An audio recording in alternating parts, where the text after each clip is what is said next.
ତ ଆପଣମାନେ ଜାଣିଥିବେ ରାସନ କାର୍ଡ ନୂଆ ଆବେଦନ ଜାରି ଅଛି ଏବେ ବି ସୁଦ୍ଧା।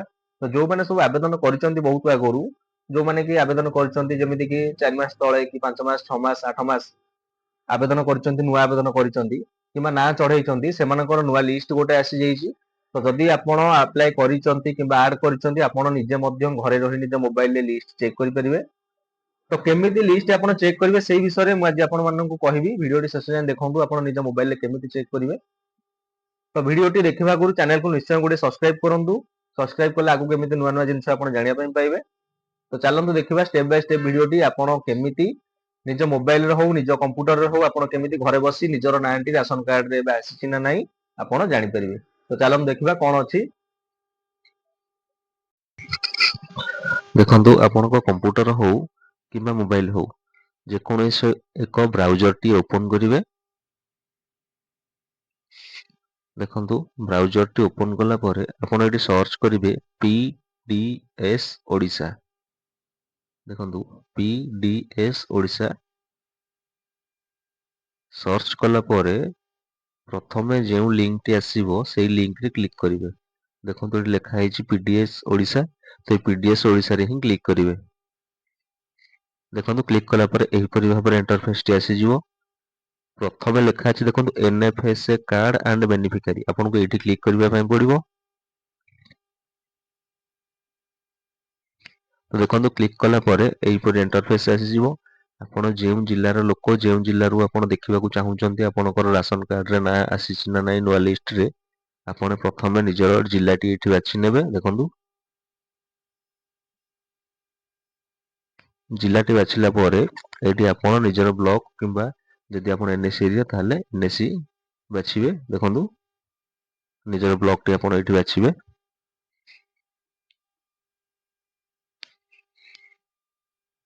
ଦେଖନ୍ତୁ ବ୍ଲକ ବାଛି ସାରିଲା ପରେ ଦେଖନ୍ତୁ ବ୍ଲକଟି ଆପଣ ଦେଇଦେଲେ। ବ୍ଲକ ବାଛି ସାରିଲା ପରେ ଆପଣ ଯାହା ଅଣ୍ଡରରେ ରାସନ ଜିନିଷ ପାଉଛନ୍ତି, ଯୋଉ ଡିଲର ଆପଣଙ୍କର ନାଁ, ଆପଣଙ୍କ ପଞ୍ଚାୟତ ହଉ କିମ୍ବା ଗାଁରେ ହଉ ଯେଉଁ ଲୋକ ରାସନ ଦଉଛି ସେ ଡିଲର ନାଁଟି ଆପଣଙ୍କୁ ଦରକାର ଖୋଜିବା ପାଇଁ ପଡିବ। ଏଠି ଯଦି ନାଁ ନ ଜାଣିଛନ୍ତି ତାର କୋଡ ଜାଣିଛନ୍ତି, ବାଁ ପଟେ କୋଡ ଲେଖା ହେଇଛି, କୋଡ ମଧ୍ୟ ଦେଖନ୍ତୁ। ଆପଣ ଯେଉଁ ଡିଲର ଅଣ୍ଡରରେ ଚାଉଳ ଆଣୁଛନ୍ତି ସେଇ ଡିଲରକୁ ଏଇଠି ବାଛିବେ। ଦେଖନ୍ତୁ ତିନିଟା ଯାକ ଭରିଲା ପରେ ଏଠି ଗେଟ ରିପୋର୍ଟ ଲେଖା ଅଛି, ଗେଟ ରିପୋର୍ଟରେ କ୍ଲିକ୍ କରିବେ। ଦେଖନ୍ତୁ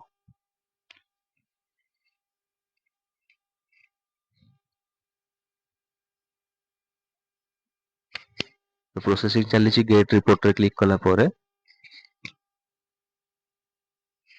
ଦେଖନ୍ତୁ ଗେଟ ରିପୋର୍ଟରେ କ୍ଲିକ୍ କଲା ପରେ ଏହିପରି ଇଣ୍ଟରଫେସ ଆସିଯିବ। ଆପଣଙ୍କୁ ଏଇଠି ଆପଣଙ୍କର ନାଁଟି ଦେଖିବା ପାଇଁ ପଡିବ। ଟୋଟାଲି ଲିଷ୍ଟ ଆପଣଙ୍କ ଏରିଆରେ ଏଇଠି ଶୋ କରିଯିବ। ରାସନ କାର୍ଡ ନମ୍ବର ଦେଖନ୍ତୁ ଲେଖା ହେଇଛି, ଯୋଉଗୁଡା ବ୍ଲୁ କଲରରେ ଲେଖା ହେଇଛି ସେଗୁଡା ହଉଛି ରାସନ କାର୍ଡ ନମ୍ବର। ତାପରେ ଲେଖା ହେଇଛି ନାଁ, ତ ଆପଣ ଏଇଠି ଆପଣଙ୍କର ନିଜ ନାଁ ଅଛି ନା ନାହିଁ ଆପଣ ଏଇଠି ଖୋଜିକି କାଢିପାରିବେ।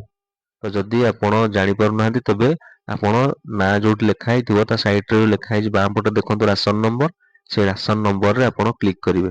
ଦେଖନ୍ତୁ ରାସନ ନମ୍ବରରେ କ୍ଲିକ୍ କଲା ପରେ ଆପଣଙ୍କ ପରିବାରର ଡିଟେଲଟି ଆପଣଙ୍କୁ ଶୋ କରିବ। ଦେଖନ୍ତୁ ଦେଖନ୍ତୁ ରାସନ ନମ୍ବର କ୍ଲିକ୍ କଲା ପରେ ଗୋଟିଏ ଫ୍ୟାମିଲି ତାଙ୍କର ଦେଖନ୍ତୁ 4 ଜଣ ଲୋକଙ୍କ ନାଁ ଅଛି। ଯଦି ଆପଣ ନୂଆ କରିଛନ୍ତି ତାହେଲେ ଆପଣଙ୍କ ନାଁ ଶୋ କରିବ। ଯଦି ଆପଣ ପରିବାରରେ ପିଲା ଛୁଆଙ୍କୁ କାହାକୁ ଆଡ କରିଛନ୍ତି ତାହେଲେ ବି ଆପଣଙ୍କ ନାଁଟି ଏଠି ଶୋ କରିପାରିବ। ଆପଣ ଚେକ୍ କରିପାରିବେ ଯେ ଆପଣଙ୍କର ଏଠି ଆଡ ହେଇଛି ନା ହେଇନି। ଦେଖନ୍ତୁ ଯଦି ଆପଣ ଏକ୍ସେଲ ଫାଇଲ କିମ୍ବା PDF ଫାଇଲ ଡାଉନଲୋଡ କରିବା ପାଇଁ ଚାହୁଁଛନ୍ତି ତେବେ ଦେଖନ୍ତୁ ଉପରେ ଗୋଟେ ନାଲି ଆଉ ଗୋଟେ ବ୍ଲୁ କଲର ର ବକ୍ସ ଅଛି। ଆପଣ ଯଦି ନାଲି ବକ୍ସରେ କ୍ଲିକ୍ କରିବେ ଆପଣଙ୍କର PDF ଫାଇଲଟି ଡାଉନଲୋଡ ହେଇଯିବ ଆପଣଙ୍କ ମୋବାଇଲରେ। ଦେଖନ୍ତୁ